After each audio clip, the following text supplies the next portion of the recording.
being able to price other assets in Bitcoin. That was like a major paradigm shift for me. Because of course, all this stuff is going up in dollar terms. So I'm like, I'm having a really good percentage return on my stock investments, things like that. Once I uncovered what was going on behind the scenes with the money and just like pricing things in finite assets, that's when it just kind of all changed for me. I've established a Bitcoin treasury fund, treasury fund for my family. So I have myself, my mom and dad, my brother, grandparents, cousins, nieces, nephews, probably like 15, 16 of us. So I'm like the custodian of the fund, and basically the rules are pretty simple. It's $20 a month into the fund every month, and we're gonna hold it for 10 years. Welcome back to the Orange Peel Podcast. I'm your host, Nikki, and today's episode is so much fun, and I'm so excited to do this for you guys. I'm sitting down with Nolan Martino, who is a fellow Gen Z Bitcoiner, and he's working on something really, really cool, which he's going to tell us all about later on. It's always so cool for me to do these episodes because I love sitting down and, just like meeting people that are around my age and have similar mindsets and noticing the same problems and seeing how Bitcoin is basically just like the light at the end of the tunnel. Nolan, thanks so much for coming on. I mean, I'm so excited to get to know you. Yeah, thank you, Nikki, for having me. I'm so excited to get into this conversation. Do you want to start us off by just explaining how you got into Bitcoin? Yeah. So let's see. We go back to 2021. I was in college and I had just made a little money. So I was like, all right, where can I start putting this money to work? So I originally got just into the broader crypto space, right? So uh had some Bitcoin, had some ETH, had some other altcoins. So I just kind of just spraying money everywhere, right?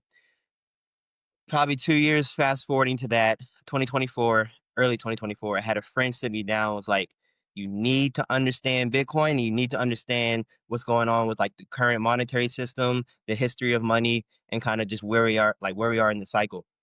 So he sent me some resources, went down the rabbit hole, and haven't came back since. Sold all my assets, sold stocks, sold all the other altcoins, sold everything I could get my hands on to continue to keep acquiring more Bitcoin. And fast forward a year and a half later, we're here, full Bitcoin maxi. Um, yeah, my entire net worth's in Bitcoin, and yeah, that's about it. That's kind of a condensed version of it, but yeah, I had really good stock portfolio. I had some gold. I had some just a diversified portfolio. But once I went down the Bitcoin rabbit hole, all that went out the window, and I just got Bitcoin now. Awesome, man. I feel like I meet so many people now and they're just all in on Bitcoin. So it's so Yeah. cool to see that just like transcends all age ranges.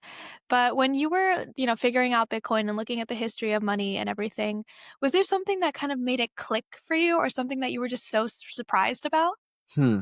Yes, I think the biggest thing that made it click for me is when I started to sell some of my other assets was being able to price other assets in Bitcoin. That was like a major paradigm shift for me.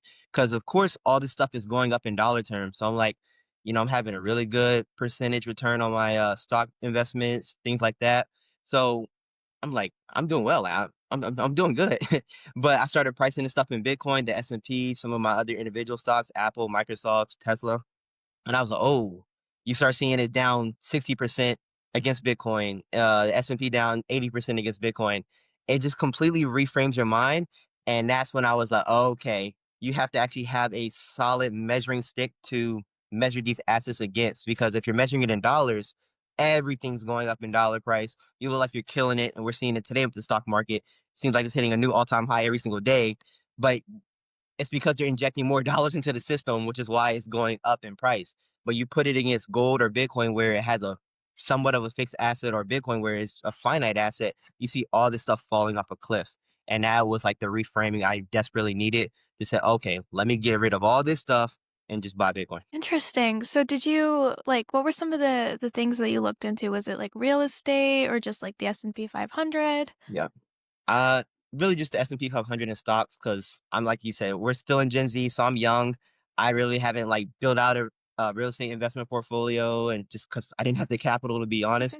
So yeah, really just stocks and gold. That's really all I had. And then, like I said, I just kind of once I uncovered what was going on behind the scenes with the money and just like pricing things in finite assets, that's when it just kind of all changed for me. Interesting. I mean, that's a really, really great point. I think learning to price things in Bitcoin is going to be one of the strongest things you can do to gain some conviction and to actually start understanding why Bitcoin is much better than fiat from an economic sense. Yes. So let's talk about gold then a little bit, because I know you mentioned, that was part of your portfolio. hmm Do you view Bitcoin and gold as kind of the same, or are you more convicted in one or the other?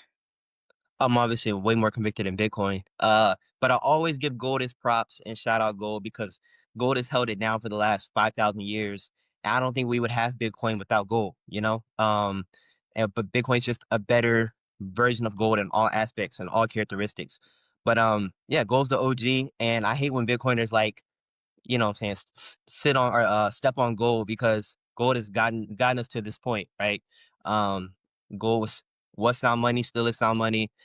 We just needed a better version of it, and we got Bitcoin. So yeah, I don't have any gold anymore, but I always still respect gold and shout it out because you know what I'm saying. Uh, yeah, it's just the OG. It's the Yeah, OG. totally fair. I feel like when I have these conversations and I ask these questions, everyone's like, no, like gold's like totally outdated. It's heavy and it's just like really inconvenient to move around, which I do agree with. It is. And I think it is easier for governments to police gold than it is for them to police Bitcoin. So Yeah. obviously there are advantages. But let's get into Gen Z a little bit. So for Gen Z watching this, if you could explain it just, super, super shortly, um, why do you think they need Bitcoin? Our generation needs Bitcoin probably the most because we've really been dealt a bad hand, honestly. Coming out of college, 23, 24, 25, you got probably student loan debt. Job market looks kind of ugly for a lot of us. Um, and just assets right now are like almost all inflated. I mean, what asset right now can you say that outside of Bitcoin that you would get into that you think you can actually grow your wealth with, right? Real estate's just through the roof. I think the average home right now is $400,000 to $500,000. That's a tough start. Stocks like the S&P, we know in real terms, you're actually not growing your purchasing power with S&P 500. It's just going up nominal terms. So you're not really getting ahead per se. Bitcoin is your only option. And as we just talked about, everything else is getting cheaper if you price it in Bitcoin. So like we know for our generation, even millennials, we can't afford a home, we can't have kids, we can't do some of these uh important milestones in our lives because of the monetary system and because we just been priced out of everything. So that's kind of what I tell people, our generation, when I'm talking to them. Like, listen, housing is getting cheaper, priced in Bitcoin every 4 years. If you really want to save for a home, try to have a spouse, try to have kids, this is basically your only option. Because trying to save in dollars is a nightmare and it's not going to work out for you. So that's kind of how I just break it down. Like this is your lifeboat. This is the only thing that's gonna give you a shot at getting that life you want. um the fiat world's not going to do it for you, so you got to save in Bitcoin. You got to just think long term, and that is going to kind of be your way out of this fiat mess. No, that's so fair. I think for a lot of Gen Z, right, we're still in our early 20s. Some of us are even still teenagers. And the one thing that we dealt with, the one thing that really had an impact on our financial futures, and the other generations didn't have to deal with it at the same age, was COVID.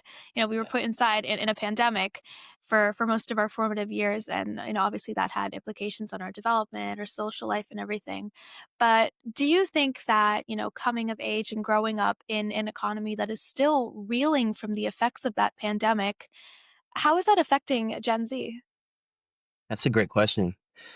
uh I think the world drastically changed post COVID. um Interest rates, all the money that was created and printed during that time, and the inflation that ensued afterward.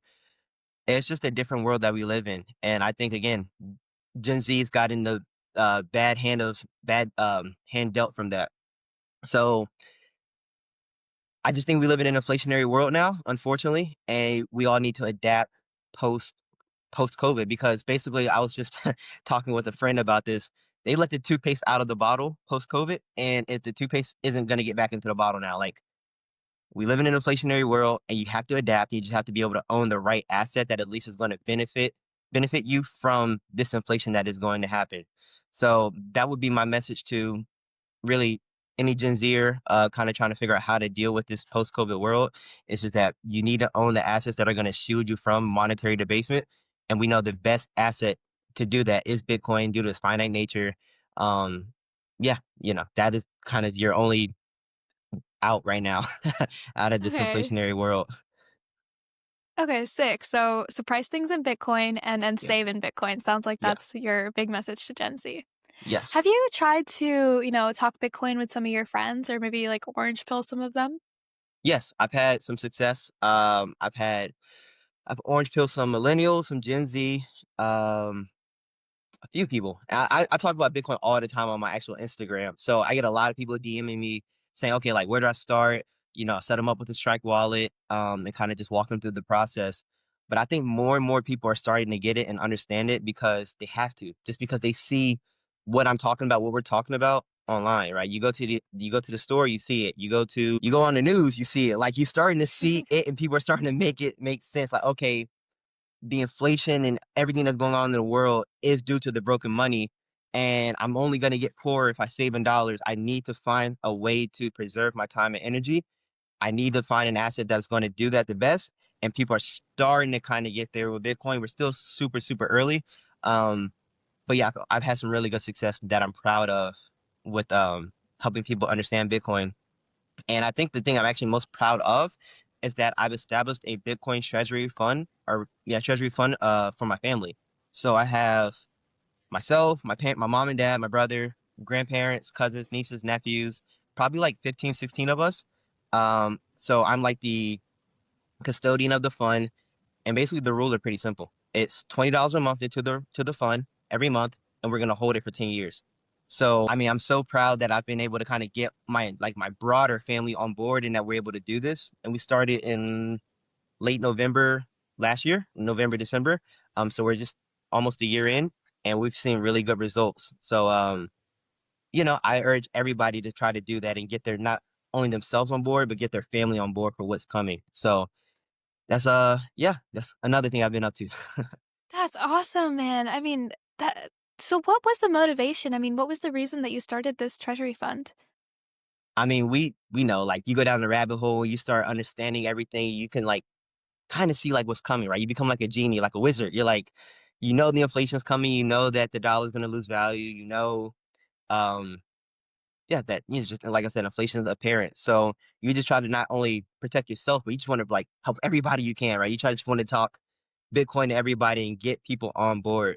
And that really is kind of where it came out of, just like a desire to not only help myself but help my family and just make sure that we're all like shielded from this and that Bitcoin's the greatest opportunity of our lifetime, and I want us all to be on board of it. And I just don't want to see anybody left behind. So I tried to craft something that, wasn't going to be a burden on everybody. $20 a month. I think everybody can do that. And we all can just, benefit from this opportunity together. And I don't see a better idea and a better way to do that with your broader family. So that's kind of, my thought process behind it. No, that's sick, man. I mean, congratulations. That's Thank just you. so, so cool. So, so cool. And it sounds like you've tried to, talk Bitcoin and orange pill people across all generations. So, just out of curiosity, then, how have you found the difference? Like, have you found one generation is more open than another is? That's a great question. Um, I would say obviously Gen Z and millennials are a little more open to it because we feel the brunt of the pain. Like, we're getting it from all sides with housing prices, uh, job wages not keeping up with inflation, not being able to again like have family and kids. Some of these just hallmark things that we want to see in our adult life. So they're more open to it because they understand the problem. I would say obviously like boomers and I think the generation below them, which is Gen X, they're a little more removed from it because they've kind of been able to benefit a little bit from the system, and especially like the boomers, they built all this wealth, say through like real estate or even through the stock market. So they're a little jaded, and it's like, everything's good. Like we're sitting on a five, 600,000, $700,000 home. Like we built this massive wealth in the stock market. Like we don't see any problems. So it's kind of a little harder to get the problem ingrained into their head. But I've had some success with the older generation, but for sure, Gen Z and millennials, like they're more open to it because they see it every day, the problems that we're facing, and they're just looking for the solution. They just didn't know Bitcoin was the solution, but yeah, they're definitely more open to it. Yeah, I mean that and the fact that Bitcoin is digital, right? And Right. Gen Z is the most digital native generation that we've had so far, with the exception obviously of the alpha and the beta kids. I mean, there's something Yeah. else Yeah. entirely, But but this different breed. right? But Gen Z, we've been on the internet for quite some time. So Yes. shouldn't that make it easier for more Gen Z to trust Bitcoin? Absolutely. I just think again it's the education component. They look at a lot of people still look at Bitcoin as some like speculative quote crypto investment, and it like they don't make the connection of, well, most people don't understand money, so it's even hard for them to understand what's going on. But once you understand money, you can then kind of walk them down the alley for them to get Bitcoin. But it's just all starts with the education. Once you kind of like peel back the layers, show them why Bitcoin is important, why it stores value, then they can kind of make the connection. So I don't think we really have a problem with like, oh, storing our money in digital money. It's just that they need to understand why Bitcoin stores value and why it's the solution to the broken monetary system that is affecting every single one of us. So yeah, I don't think it's the digital money component because if you think about it, all our money now is digital. Like we don't really interact with cash like that. We use Cash App and Venmo and Zelle. Like everything's digital. Um, but it's digital in their system, in the centralized system. So yeah, it's just again that information, the education component to it. Speaking of the education component, then, you are setting up a Bitcoin consulting service. So Yes. why don't you tell us about that? Tell us what you're working on. Yeah. So Bitcoin consulting services. And again, our just mission is to educate individuals about Bitcoin, problems of the fiat system, and how to solve that. We're helping individuals establish a savings account, using Bitcoin, and then for businesses using it as a treasury reserve asset for the company, so to store their savings in.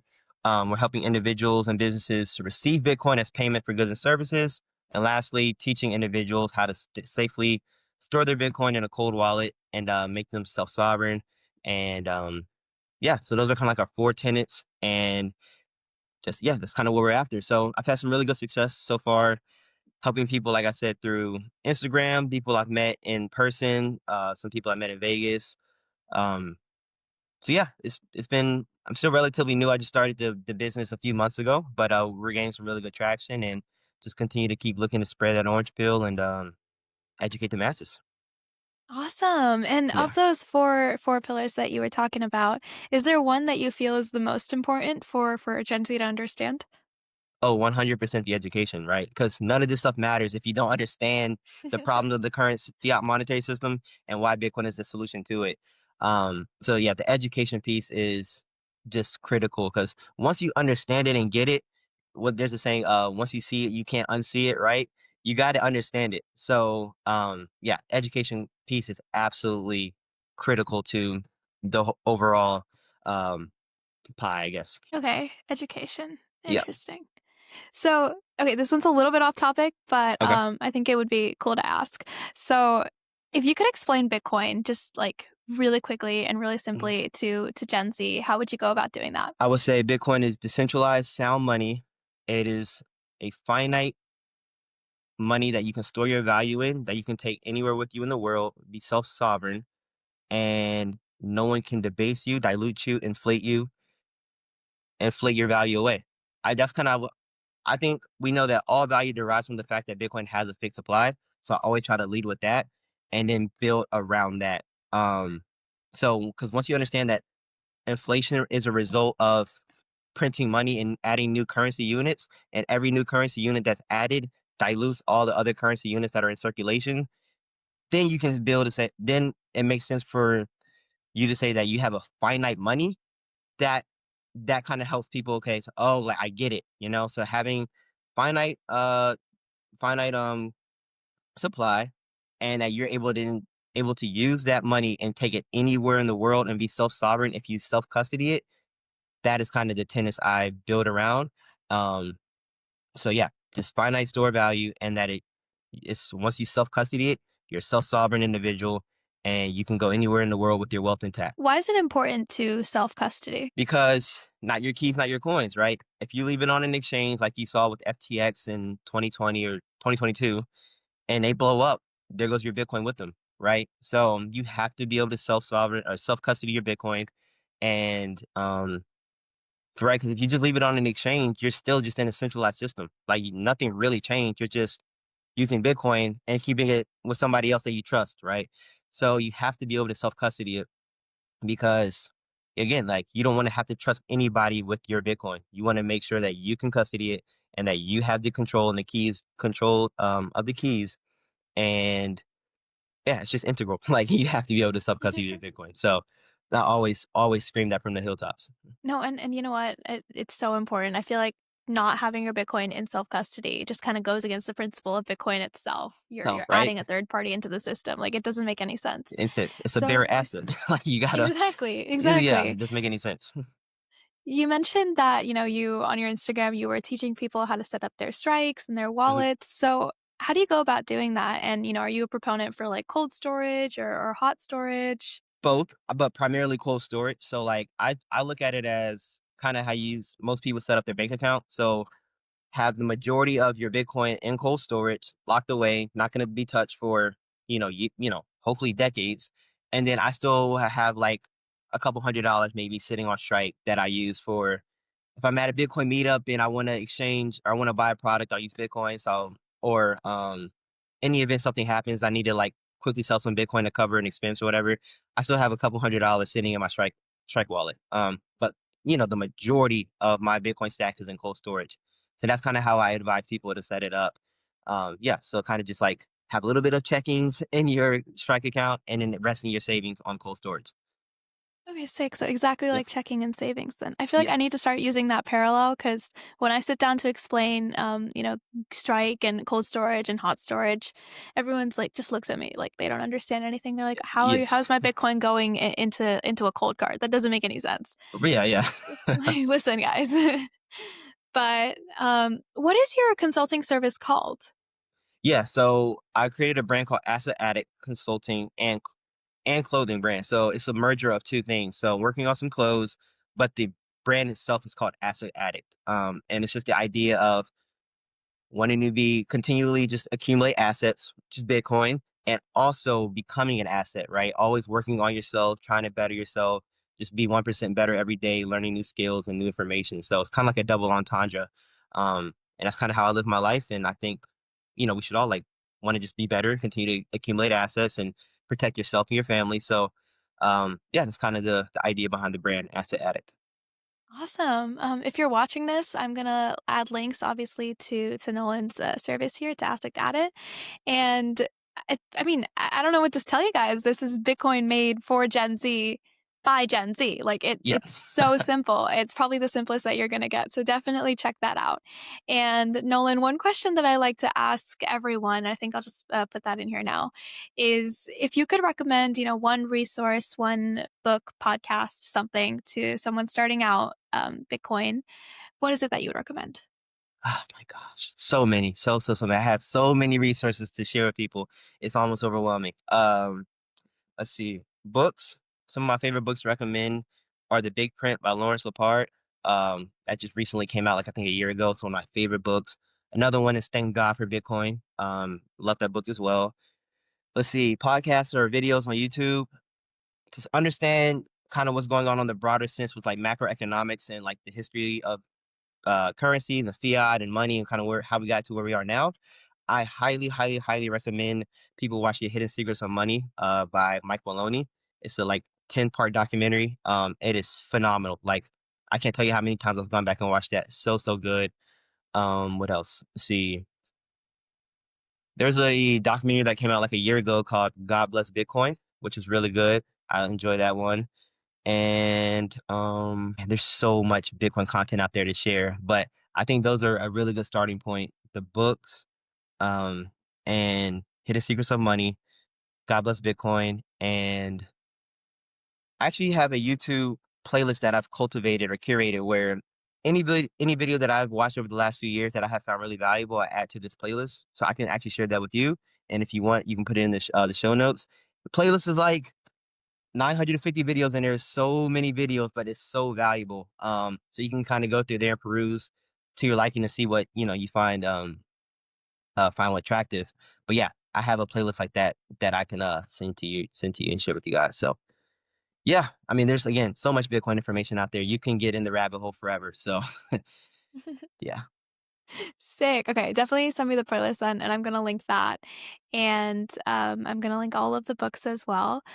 Is there one which like where did you start? Is there some podcast or something that you watched that kind of like made it click for you, or was it just that conversation that you had with your friend? No, I had to go down the rabbit hole for sure. Hours and hours in it. Just endless videos on YouTube, reading books. Let's see, one of my favorite channels on Bitcoin or on YouTube is Bitcoin University by Matthew Cratter. He has just, I mean, a plethora of information on there, and he's been super integral part of my Bitcoin journey. Who else? Again, Lawrence Lepar, watching a lot of his podcasts. He breaks down, I think, macroeconomics very digestible for people, and of course, Bitcoin as well. So he's been big along my journey. Also, Chris Johnson, part of the Wealth Squad, he's been very, very important to my journey. Also, um, yeah, I mean, I can go on and on. People that we both know within the Bitcoin ecosystem that have produced very valuable content. Yeah, those are just kind of some of the few that I can think of. But you'll find all these people. You'll find all these people in the playlist I sent you. So they're all in there. It's great stuff, right? I think the biggest thing is there are Gen Z creators out there, but we don't have Mm. the wisdom that a lot of the people that have been in this space for a longer time have. So it's so important to check out these guys. And the best thing about people like Lawrence Lepard and even Wealth God Chris, they make their content pretty engaging. Like it's Yeah, actually kind of fun to listen to. And I right. think before starting out my Bitcoin journey, I would have laughed at you if you told me that Bitcoin content would be interesting, and that's what I would be watching in my free time instead of Netflix. All day, every But day. it's actually so bad. I feel like I'm addicted. Like I deleted TikTok and I'm not on Instagram as much Hmm. anymore. But I feel like I've just replaced that addiction entirely with like scrolling on X or watching Bitcoin videos on YouTube. Like it's so bad. And it's such a better But replacement though, too, right? Because you're actually learning stuff and learning like valuable information that you can use to help other people. You're watching TikTok or Netflix, probably 99% of that information is garbage or just, entertainment. So you're replacing a bad habit with a good habit.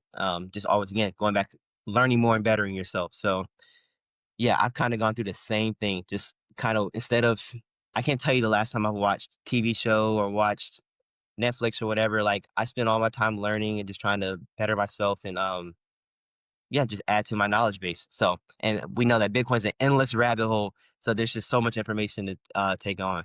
So it's great. it really, really is. I mean, once you start, you just can't stop. I think now I'm so scared that I already appear as the Bitcoin girl Hmm. amongst my friend circles and in my uni classes and Yep. everything. And I've only, really been making content for I'd say like 2-ish months, coming up Hmm. on 2-ish months. So I haven't been in it, nearly as long as you have, or as long as some of the other Bitcoin creators have. But it's once you get into it, it just completely changes your life like a 180. Literally. So with that then, do you think Bitcoin has affected your life in more ways than just financially?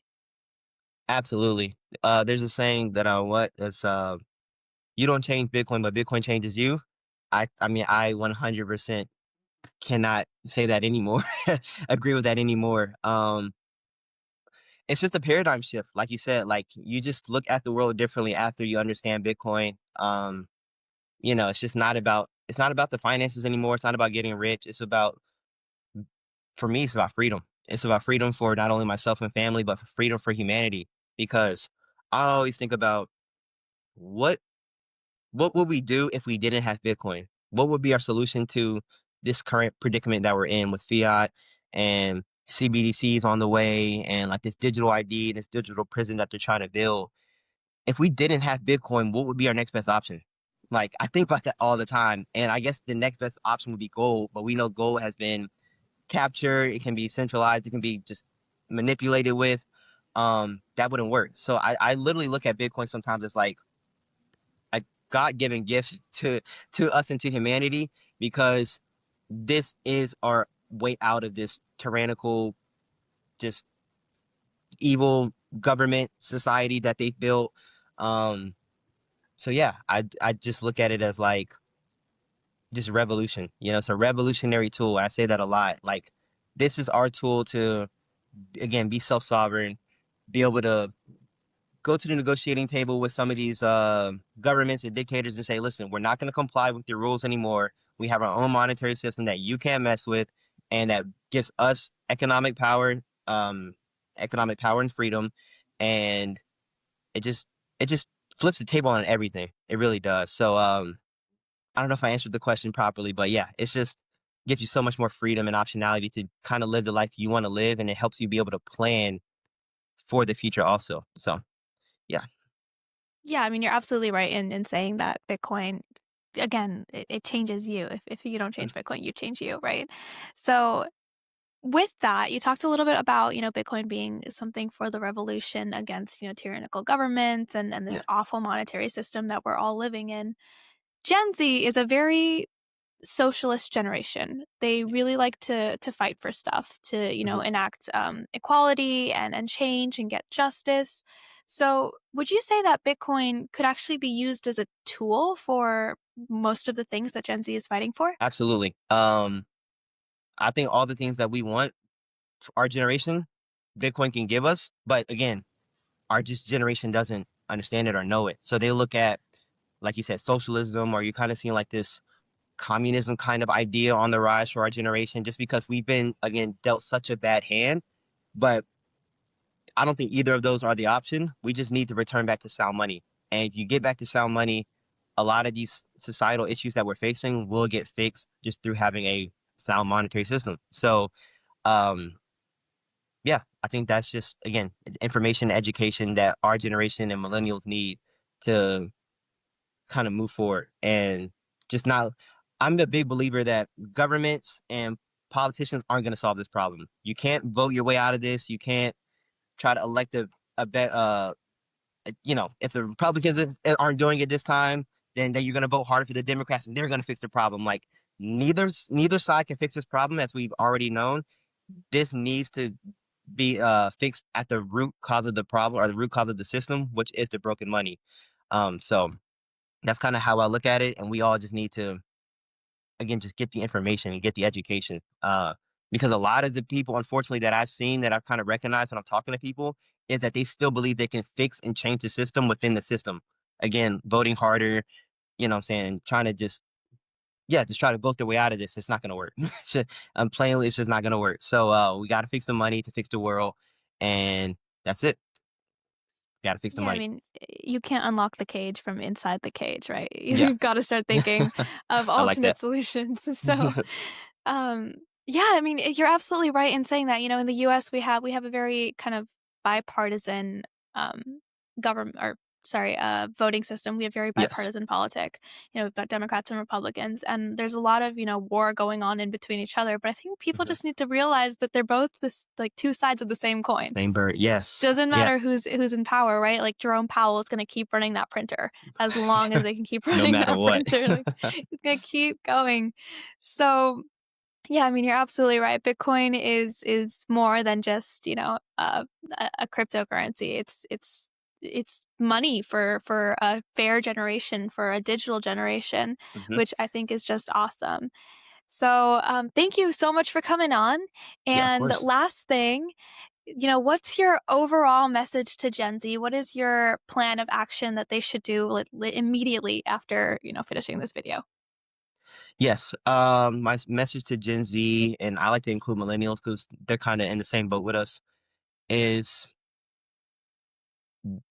there's so much to say.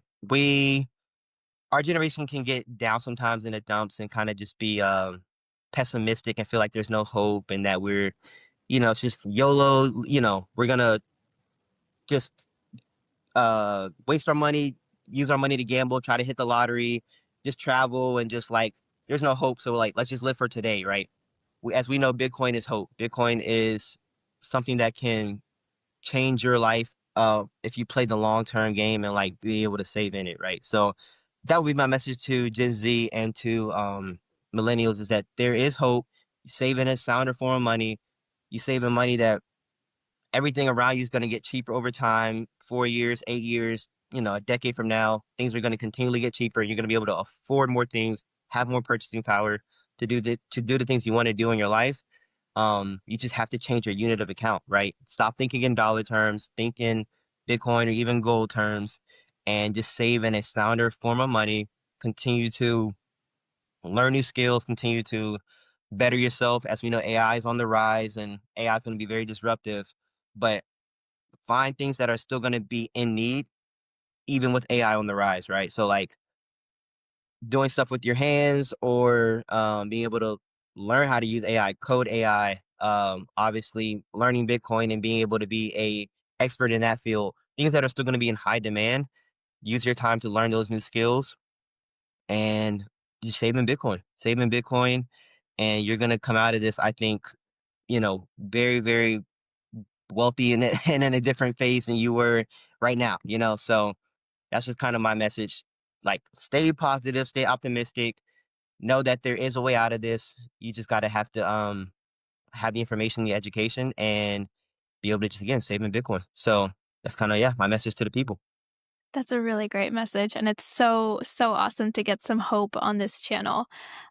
Everyone that's watching this, our generation, we're still humans. We can't predict the future. We don't know what's going to happen as AI comes more into play and starts taking over some jobs and creating other jobs that we don't know what they're going to look like yet, For sure. and we don't know what the stock market or all these things, investment banking, venture capitalism, even coding, all of that. And we don't know what anything's going to look like in a few years. So definitely take Nolan's advice because I think he's got a really good grasp on understanding, kind of some of the things that are going to be in need, and stay positive. Yes, stay positive. Stay You stay have to, humble right? and exactly, Yeah. stack some Yes, sats. that's Learn about Bitcoin. that's all you can do. Yeah, we can't control anything that's going on in the world with governments and just money printing and things like that. All you can do is try to protect yourself and your family. So stack sat, stay humble, share this message with as many people as you can. Try to get them on board so they can protect themselves. Yeah, I mean, I think we're in for a very interesting decade ahead. I think we're in the midst of a fourth turning, and fourth turnings are very chaotic and just crazy. So I think Bitcoiners are going to come out relatively unscathed as they continue to just save in Bitcoin. And as the fiat world kind of implodes on itself, Bitcoin's just only going to go up in value. So yeah, just again, stay optimistic, stay positive. There's a way out for us. Just stick to the course. With that, thanks again for coming on, Nolan. This was a really great conversation. And definitely check out Asset Addict, check out all of the resources that he mentioned. With that, I'm going to see you next week for an awesome episode. And stay skeptical, stay curious, and stay orange pilled. I'm your host, Nikki, and I'll see you next time.